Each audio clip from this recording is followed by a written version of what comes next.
Hello everybody, welcome to the Empressive channel.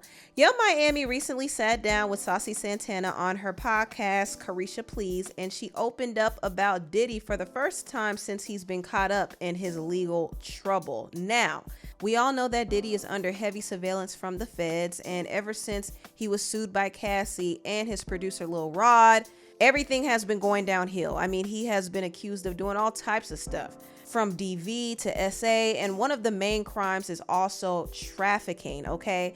Now, Young Miami was implicated in some of Diddy's shenanigans. In fact, in Lil Rod's lawsuit, he claimed that Young Miami was Diddy's escort, and she also allegedly was sniffing that white powder, and she was even transferring this drug called Tusi to Diddy.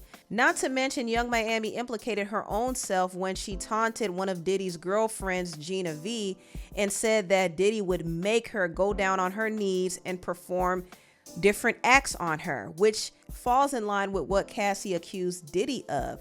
She accused him of making her do things on other male escorts when she was under the influence. So Young Miami really got herself in some hot water messing with Diddy. Now, when she was with him, she did benefit for the time being because he helped her get her own podcast called Carisha Please on his network Revolt, which he no longer owns because he had to step down. But he helped her get a podcast. He kind of helped her branch out and broaden her brand. He actually invested in some of her merch, like her candles, and he just brought her to important places like the Met Gala. I mean, he really did help elevate her brand to the point that Young Miami kind of felt like she didn't really need her group, the City Girls, anymore. At least it felt that way. I mean, before Young Miami got with Diddy, she was with JT and the City Girls, and Young Miami did admit that they were financially struggling as a group. It just wasn't connecting no more, and I just felt like that's what really made me like start my own brand. Like, I gotta do something because I'm in this group. The group ain't making no money. We not working. So with the group struggling the way it did, you could kind of see how Young Miami would turn to somebody like Diddy and look at him as somebody who could elevate her, not only career-wise, but financially. And Diddy is a billionaire. He has connections. He's like a hip-hop mogul. So at the time, Young Miami felt like she came across a gold mine. And in a way, she kind of felt like she didn't need the group anymore because Diddy was helping her kind of launch out on her own. And she talked about it in this interview. She talked about how Diddy would pump her up and say how much he believed in her and how much he saw in her. And he also invested a lot in her and had her promote his brand. And it got to a point where her brand was intertwined with his brand. And the City Girls no longer was a thing. But I said this before, and I'm going to say it again. I feel like Young Miami sold her soul to Diddy. And when I say sell her soul, I mean she literally sold her brand, sold her body to him. And in return, she got his money, she got his connections, and she was able to get more fame. So it seemed like everything was working in her favor until things hit the fan. And the minute Diddy had his downfall, Young Miami fell down with him. So this is actually the result of her selling her soul to Diddy. And honestly, you could tell she's in a broken place. I mean, watching her interview on her podcast was like kind of sad to see, because here you had a woman who seemed like she had it all, and now she's really telling you the real. She's sad. She's lonely. Also, her brand kind of fell apart. She lost money. She lost the love from the people. She said she feels like she lost her personality. Her music isn't doing well. I mean, she lost a lot. So mentally, like, 1 minute I'm happy, 1 minute I'm sad, 1 minute I'm kind of like, fuck this shit. And then the people that I thought that would be in my corner, or that are like, when I was going through this shit, nobody called me to check on me. Nobody called me to see how I was doing. Like, people was really like, you thought. Yeah. So I just really hate that I lost my personality. And that shit will really break you down as a person when it's like you reading all of these negative things and it's like taking up, majority of your day. Like, you just reading like, you should give up. You ain't shit. You'll start thinking like, damn, should I give up? Yeah. I just feel like I don't got a personality no more, and it just really hurts. I'm not able to release music right now. It's because it's like, when I try to turn my music in, it's just like, we don't see no growth in your music. So you kind of heard a little bit about what Young Miami is going through. And honestly, I kind of feel bad for her. I know some people don't. but I kind of feel a little bad. I mean, maybe this whole PR sympathy thing is working. It's working, y'all. It's working, at least for me. But whether it's for publicity or not, I do feel like her tears were genuine. And even though she is not innocent, she still is human. And I do commend her for being vulnerable enough to open up about her feelings. I also commend Saucy Santana. I mean, Saucy Santana is a good friend. I could tell he's a really good friend. Now, Young Miami did finally address Diddy and the allegations, and she actually said that she and Diddy are no longer together. And she also said that they actually fell in love, which I thought was pretty surprising. I can't speak on these allegations because I wasn't around at the time. I don't know that person, and that wasn't my experience. Are you still dating Puff Daddy? I'm not. I said I was going to tell my truth. I think that it really, really, really hurt me because I just feel like, you know, Puff was a really, really good person to me. When all of these things came out, I just needed to take a break and focus on what's important. It was just me and my career and my family, and just, you know, let him navigate and figure that out on his own because I can't be caught up in that. He didn't expect to fall in love with me because we did end up falling in love with each other. Mm-hmm. And I just feel like, you know, it's just everything that's going on. Like, I don't want to get caught up in that. And I just need a moment to just pour into me.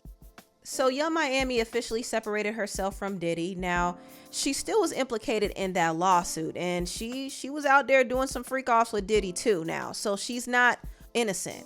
She could shed a few tears here and there, but she's still not 100% innocent. But she is trying to separate herself, obviously, because she's trying to reset her career. Now, I want to kind of get into some of her comments about her former group member, JT.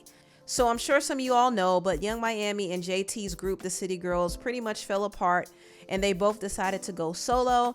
Honestly, the breakup had a lot to do with ego. It had a lot to do with the fact that the City Girls were not making money like that.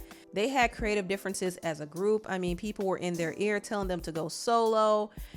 Fans were kind of getting in between them. I mean, there was a lot that was going on. But the main thing is Young Miami stopped prioritizing the group, and she started focusing more on her career, her solo career. And also, she would do things without JT. She and Saucy Santana would hang out together and do things. And JT was just left out. She was left out. And JT still wanted to hold on to the group. She still wanted to focus on the craft. But Young Miami was more focused on growing her own brand. And Young Miami got so popular that people were just like, who cares about the City Girls anymore, you know? And I think JT felt like nobody was really checking for her like that. Now, there were some people saying that JT needed to go solo because JT can rap, but also they saw that she kind of was abandoned in a sense. But JT did say that she didn't really want to do songs as a solo artist without Carisha. But what's interesting is Carisha, aka Young Miami, and Saucy Santana encouraged her to step out on her own and do her own thing sometimes. JT is out the way, and me being y'all friend, it frustrates me sometimes because I'm like, Carisha Please, and she could do all that stuff, and I'm like, JT, you so motherfucking talented and so raw. Why you won't do nothing? I remember it's somebody, and they'll keep trying to like force me to do a song without Carisha, and I was like, no, like she gonna be on this song too, like, and Carisha like the type of person that like she don't give a you could have did it, and I'm like, I'm not gonna do it, like. So JT said someone reached out to her to do a song, and she didn't want to do it without Young Miami. But Young Miami was like, girl, go ahead and do it. So JT eventually decided that she needed to step out because Young Miami was doing her own thing. And if she wanted to have any career for herself, she had to do her own thing too. So that's what she did. This is why JT went solo. And I could tell that JT is much happier being a solo artist. I think she's fulfilling her dream. But I think JT going solo probably made Young Miami uneasy. Young Miami is used to being the star of the group. Even though JT is the better rapper, Young Miami was used to being more popular. But now things kind of shifted and JT started becoming more popular. She started to get more features.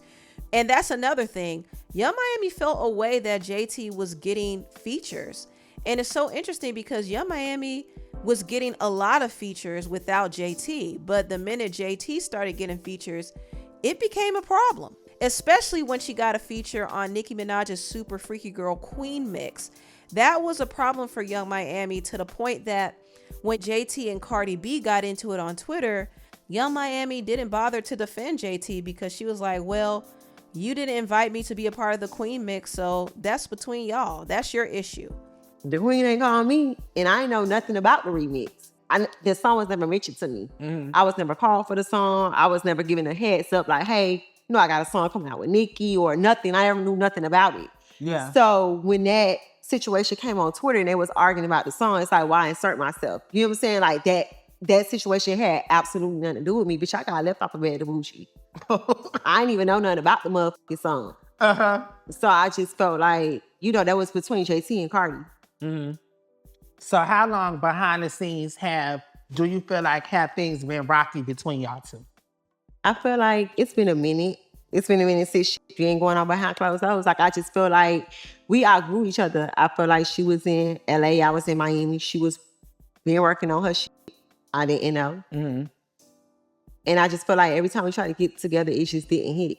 You know what I'm saying? Like, we're not going to the studio together. I'm doing a feature. People calling for the City Girls. It's either me or it's you. It just wasn't connecting no more. And I just felt like that's what really made me like start my own brand. Like, I got to do something because I'm in this group. The group ain't making no money. We not working.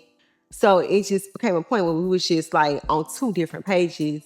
So that's what Young Miami had to say. And she said more. And a lot of people didn't really like what she had to say about JT because they feel like she threw JT under the bus.